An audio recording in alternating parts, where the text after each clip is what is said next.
Selamat pagi pemirsa. Sejak dilantik sebagai Menteri Keuangan pada September lalu, Purbaya Yudhisadewa langsung menarik perhatian publik. Gaya komunikasi yang terbuka dan apa adanya membuat sosok Purbaya berbeda dari pejabat kebanyakan. Dari ujarannya yang tajam hingga kebijakan yang tak biasa, Purbaya membawa angin baru dalam pengelolaan keuangan negara. Inilah editorial Media Indonesia edisi Rabu 29 Oktober 2025 dengan tema Sengatan Purbaya. Bersama saya Jose Nicole, Anda juga bisa berpartisipasi dan berinteraksi melalui sambungan telepon interaktif di nomor 02158399100. Pagi ini telah bersama saya, anggota Dewan Redaksi Media Group, Aris Fadilah. Mas Aris, selamat pagi. Pagi, Jose. Apa kabar, Mas? Alhamdulillah, baik. Mas, bahasa editorial kita hari ini menggunakan istilah Sengatan Purbaya. Ini sengatannya sengatan yang tepat sasaran atau justru buat gatal dan risih orang sebenarnya, Mas? Ya, menurut saya dalam beberapa 2 bulan terakhir ya, setidaknya publik memperhatikan gaya komunikasi dari seorang Purbaya Yudhisadewa, Menteri Keuangan. Ya. Bicaranya lugas, terbuka, dan tidak bertele-tele. Ia berani menjelaskan kondisi ekonomi dan fiskal apa adanya, termasuk resiko yang dihadapi pemerintah kepada masyarakat. Dia jelaskan dengan gaya yang tidak biasa. Ingat, Jose, ini Menteri Keuangan. Biasanya Menteri Keuangan itu dikenal tertutup, hati-hati bicara. Tapi tidak demikian dengan Purbaya. Orang menyebutnya dengan gaya koboi. Ini terasa menyegarkan di tengah kultur organisasi yang selama ini cenderung hati-hati, bahkan seringkali terlalu berhitung dalam bicara. Nah, justru di sini menariknya, jumlah survei menunjukkan bahwa kepercayaan publik terhadap pemerintah meningkat, dan salah satu faktor yang menonjol adalah penilaian masyarakat bahwa pemerintah kini lebih terbuka dan jujur. Nah, paradoksnya memang keterbukaan yang dulu dianggap beresiko itu justru menjadi sumber kepercayaan publik. Ya. Publik tampaknya lebih menghargai pejabat yang berbicara jujur daripada yang menutupi kenyataan dengan kata-kata yang manis lah, lip service ya. Ya, dengan kata lain masyarakat sekarang ingin transparansi, bukan sekedar kampanye. Nah, tentu ini pro dan kontra. Pro dan kontra di masyarakat, juga pro dan kontra di pemerintah. Ada yang menganggap bahwa keterbukaan ini bisa menjerumuskan, bisa membuat masyarakat mungkin jadi ragu, tapi Purbaya pernah mengatakan bahwa dia tidak berniat untuk menyerang siapapun. Dia hanya membuka data, membuka bicara apa adanya. Jika ada yang merasa itu terserang, ya jangan-jangan selama ini kita hidup dalam kebohongan. Kan itu yang disampaikan. Artinya pertanggungjawaban kepada publik itu bentuk transparansi ya, dan itu yang akan kita bahas pada hari ini, Mas Aris dan juga pemirsa. Inilah editorial Media Indonesia edisi Rabu 29 Oktober 2025 dengan tema Sengatan Purbaya.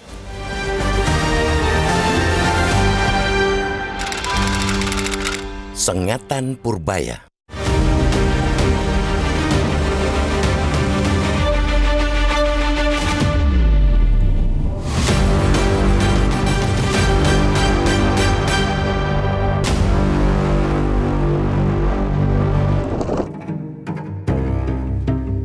Kehadiran Purbaya Yudhisadewa yang diangkat menjadi Menteri Keuangan pada 8 September 2025 langsung memberi warna baru pada Kabinet Presiden Prabowo Subianto.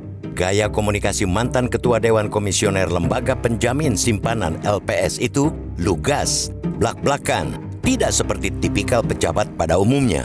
Dengan gayanya, Purbaya dinilai tidak sekadar menjalankan kebijakan, tetapi mencoba menata ulang arah tata kelola keuangan negara agar lebih transparan, akuntabel, dan terukur. Gaya kepemimpinan Purbaya mampu menebarkan optimisme perekonomian. Seperti gaya bicaranya, kebijakannya juga senada, yakni lugas dan menusuk.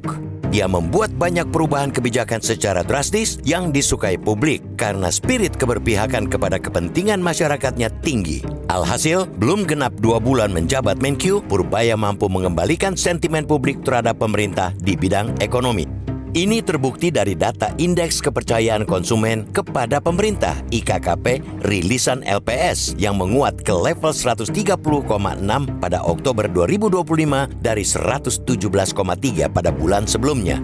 Selain itu, daya beli masyarakat juga menunjukkan tanda pemulihan positif dengan indeks keyakinan konsumen naik dari level 90 menjadi 96, mendekati ambang normal pada posisi 100. Peningkatan sentimen publik sejak Purbaya menjadi Menkyu menunjukkan bahwa sesungguhnya publik mulai bosan dengan pejabat yang menampilkan gaya manis dan tutur kata lembut tetapi menyembunyikan sesuatu di balik manisnya senyum dan tutur kata tersebut. Publik saat ini lebih memilih menerima bitter truth atau kebenaran meski terasa menyakitkan ketimbang comforting lies alias kebohongan yang dimanis-maniskan untuk menutupi kondisi sebenarnya. Masyarakat kiranya lebih membutuhkan pejabat bergaya koboi seperti Purbaya daripada pejabat yang terlalu berhati-hati karena takut salah atau lantaran sedang menutupi kebohongan. Sebagai contoh, lewat Purbaya publik bisa mengetahui ada dana pemerintah mengendap sebesar 485,6 triliun rupiah di Bank Indonesia, yang 200 triliun rupiah diantaranya kini sudah digerojokkan ke perbankan. Pun lewat Purbaya pula ratusan triliun dana Pemda yang mengendap di perbankan terkuak. Yang terbaru sekaligus terpanas tentu soal kereta cepat Wush. Isu ini makin panas lantaran Purbaya menolak membayar utang Wush dengan APBN. Kini KPK juga bakal menyelidiki dugaan korupsi dalam pembangunan Wush. Namun gaya komunikasi Purbaya yang terang-terangan tersebut juga membuat ada pejabat yang tersengat dan gerah.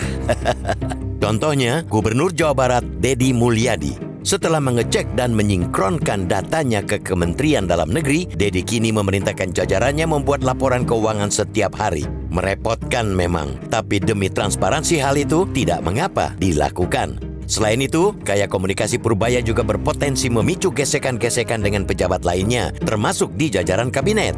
Sejumlah kritik juga dilontarkan kepadanya, termasuk dari Hasan Nasbi, mantan Kepala Komunikasi Kepresidenan yang rekam jejak komunikasinya juga kontroversial.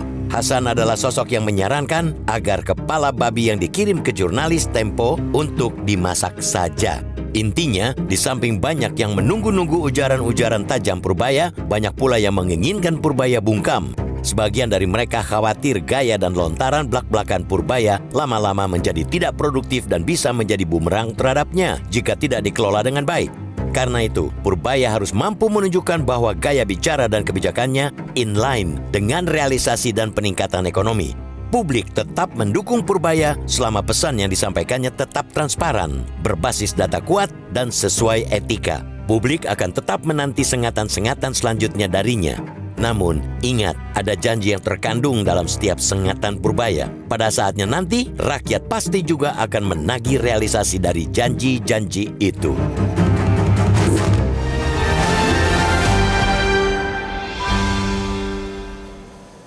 Dan pemirsa, kami masih akan kembali usai jeda. Pastikan Anda berinteraksi melalui telepon interaktif kami di 0215839900. Tetaplah bersama kami.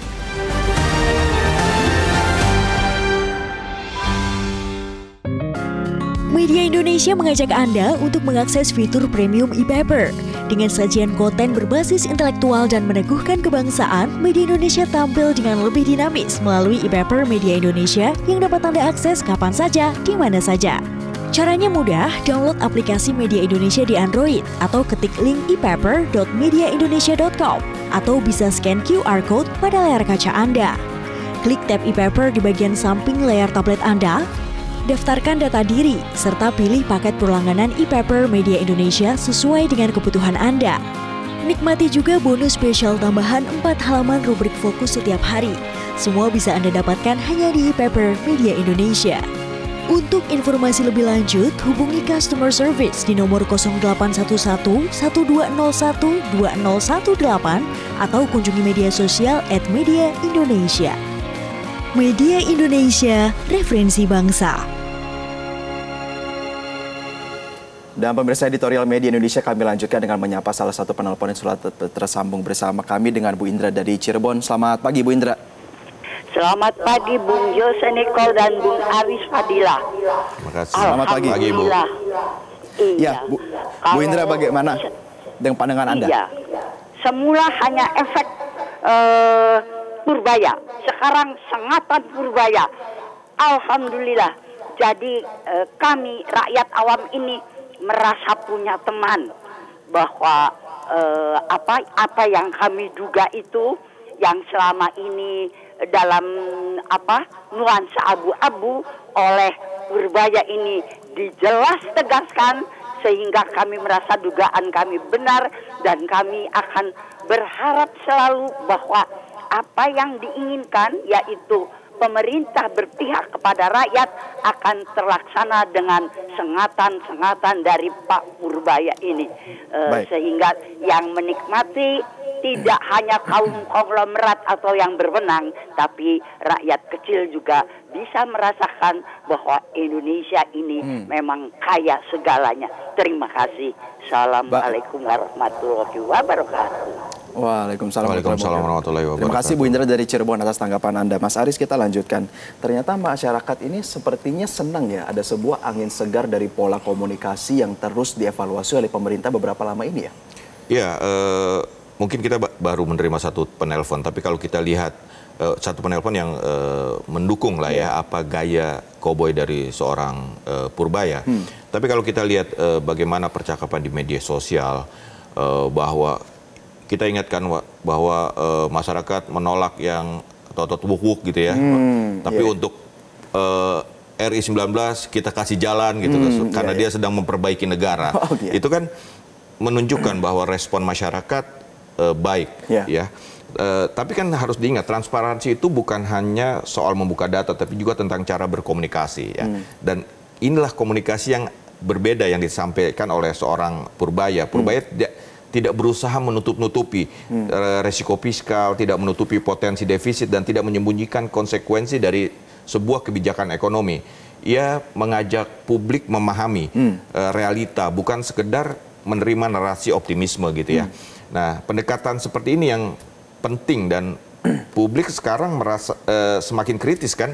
Jadi memang dibutuhkan ternyata, dan survei juga menunjukkan bahwa gaya-gaya Purbaya ini disukai oleh publik. Tapi kembali tadi pertanyaan Jose di segmen sebelumnya kan bahwa tidak dipungkiri gaya terbuka ini seperti seringkali membuat sebagian pihak merasa tidak nyaman, ya kan? Ada yang menilai terlalu terus terang bisa menimbulkan keresahan atau membuka kelemahan gitu kan. Tapi anggapan itu justru keliru sekarang ini, terbukti keliru. Dalam era keterbukaan informasi, menyembunyikan masalah justru membuat kita kehilangan kepercayaan, pemerintah kehilangan kepercayaan ketika kita tidak terbuka gitu kan. Dalam keterbukaan informasi menyembunyikan masalah justru membuat publik curiga, publik bertanya-tanya ada apa. Dan kita sekarang merasa, setidaknya masyarakat kita lihat di media sosial, merasa diajak bicara, diberi data, dan kita lihat Purbaya selalu bicara dengan data, dia menunjukkan seperti apa kondisi ekonomi, dan publik merasa dilibatkan, dan ya kebenaran walaupun pahit itu bisa diterima dibandingkan dengan kebohongan kan.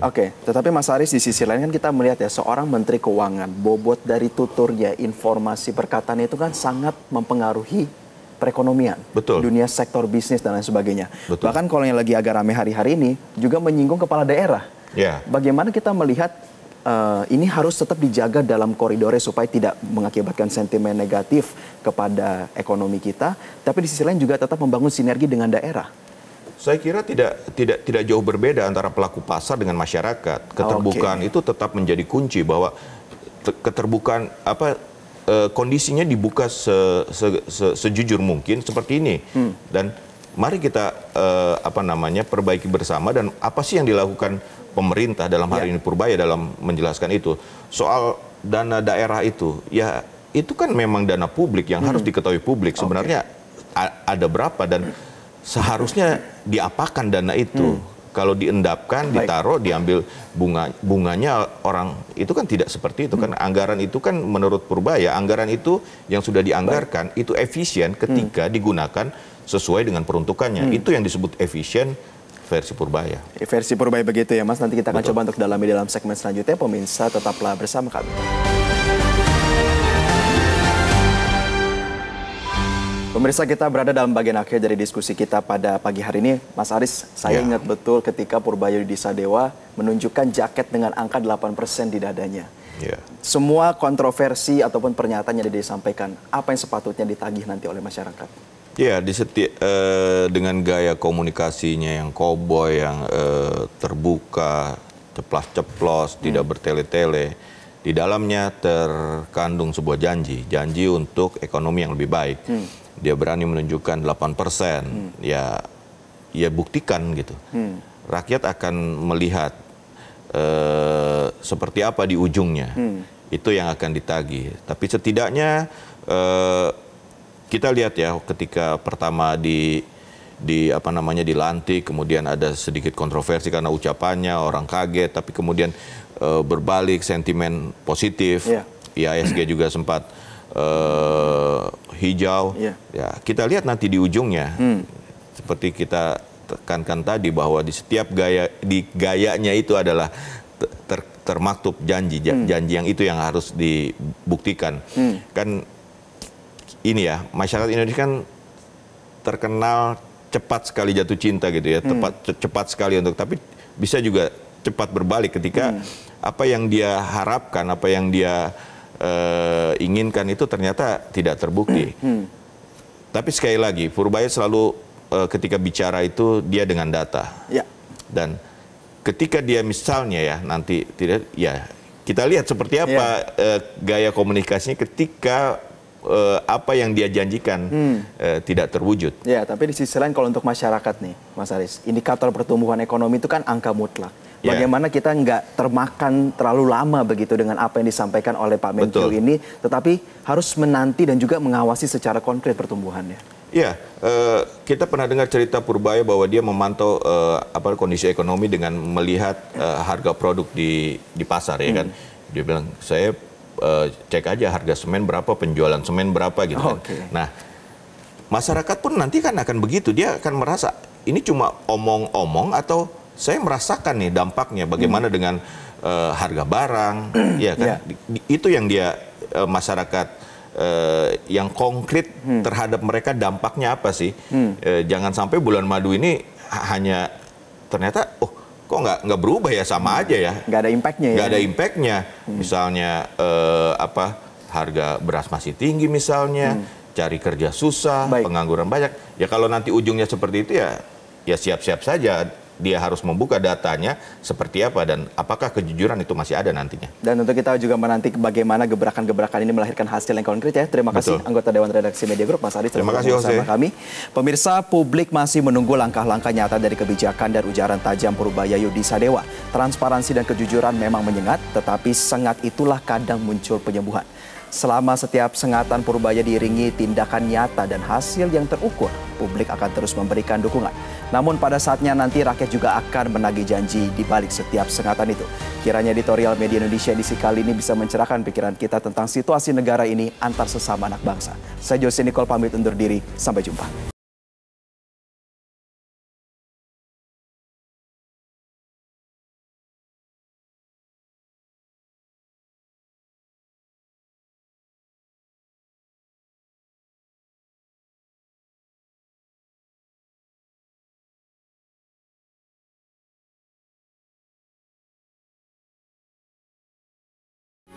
Metro TV.